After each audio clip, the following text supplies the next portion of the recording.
Hansel and Gretel.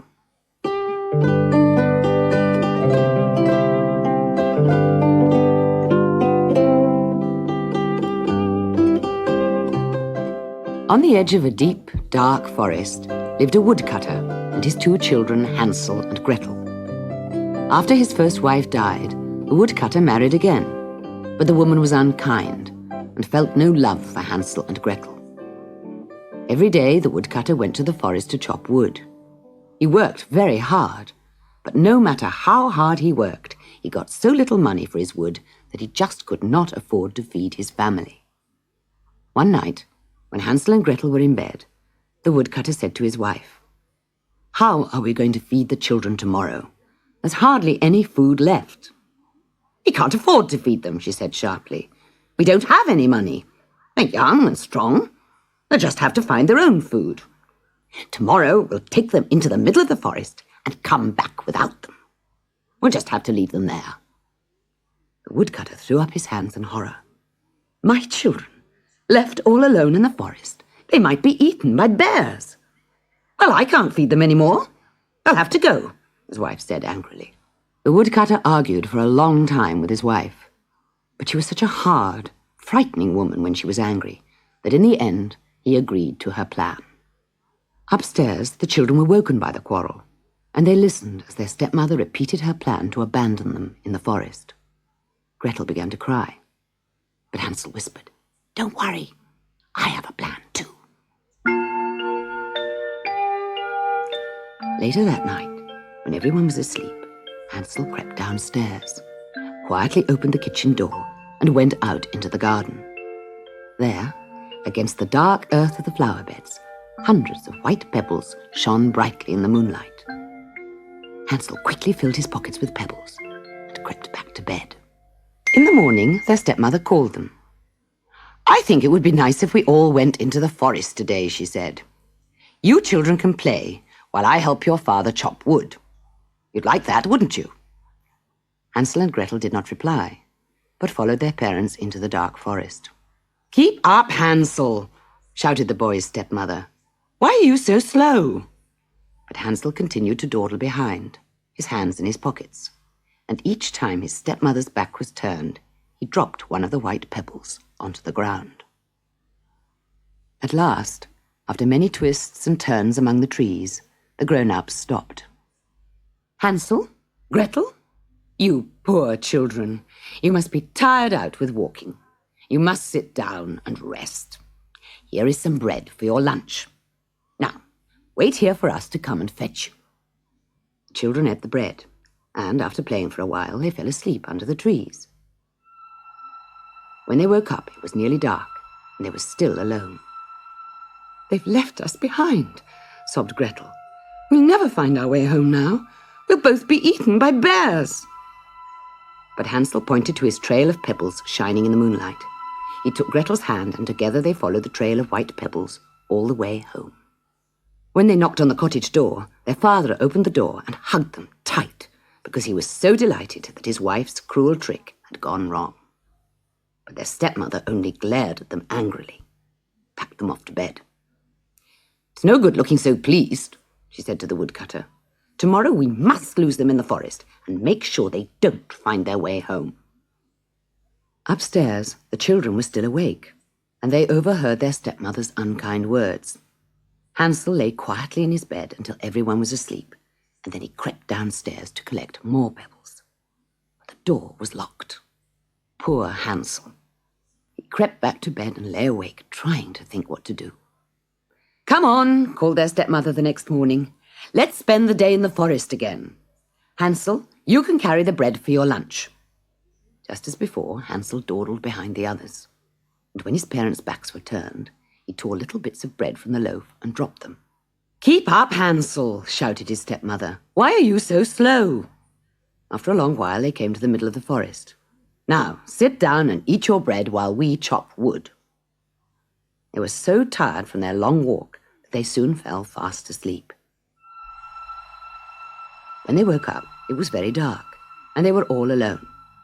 This time, Gretel did not cry. "Where's the trail, Hansel?" she asked. "How did you mark the path this time?" "With breadcrumbs." But where are they? I can't see any. And although they searched and searched, they could not find any of the crumbs Hansel had dropped. The birds had eaten them all. In the heart of the dark forest, Hansel and Gretel clung to each other. Soon a hard frost formed on the forest floor. They huddled together at the foot of a tree, and the birds watched them from overhead. "We ate the boy's trail of crumbs," they sang sadly. "We didn't know what it was. The children are cold because of us." The birds dropped a quilt of leaves down onto Hansel and Gretel, sleeping under the tree, to protect them against the cold. In the morning, Hansel and Gretel wandered through the forest until they came to a grassy clearing among the trees. They stared in amazement, for there stood a wonderful house made entirely of lovely food. It had gingerbread walls and windows of sugar and a chocolate roof. It looked and smelled like Easter and Christmas rolled into one.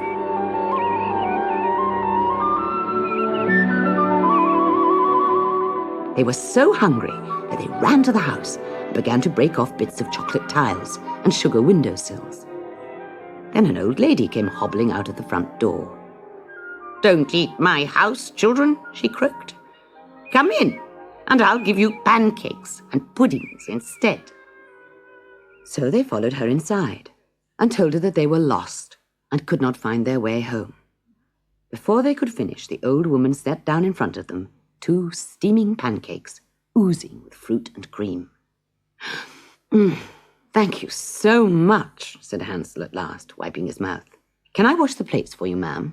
"No, no, child," said the old lady. "But if you want to help me, you can sweep out that cage in the corner of the room." It was a very large cage, big enough for Hansel to crawl inside with a brush. Suddenly, the door clanged behind him, and the old woman shrieked with delight. "Gotcha! A witch! A witch! That's what I am! My gingerbread house is a trap. And who do you think I catch in my trap, eh? Children! Ha ha ha ha ha!" The witch made poor little Gretel be her servant, making her sweep and scrub and clean. But she had something else in mind for Hansel. "Ha ha ha! I'll fatten you up, my boy. Then one day soon I'll roast you for dinner." One day, as Gretel was sweeping the house, she noticed that the witch was very short-sighted. Every day the old woman would go to Hansel's cage and peer in at him. "Poke your finger through the bars, lad," she would say. And she would feel Hansel's finger to see if he was getting fat. A few days later, Gretel crept to the cage and whispered her plan to her brother. So, when the witch told him to poke his finger through the bars, he stuck a chicken bone through instead and let her feel that. Too thin, she snapped. "You'll never be fat enough to roast. I'll have to turn you into soup instead." The next day, the old witch said to Gretel, "Heat a big pan of water on the stove so that I can cook your brother. I want it very, very hot. Do you hear? So put lots of logs in the fire." "The stove is ready," said Gretel after a while. "But I don't know if it's hot enough for you." "Stupid girl!" snapped the witch.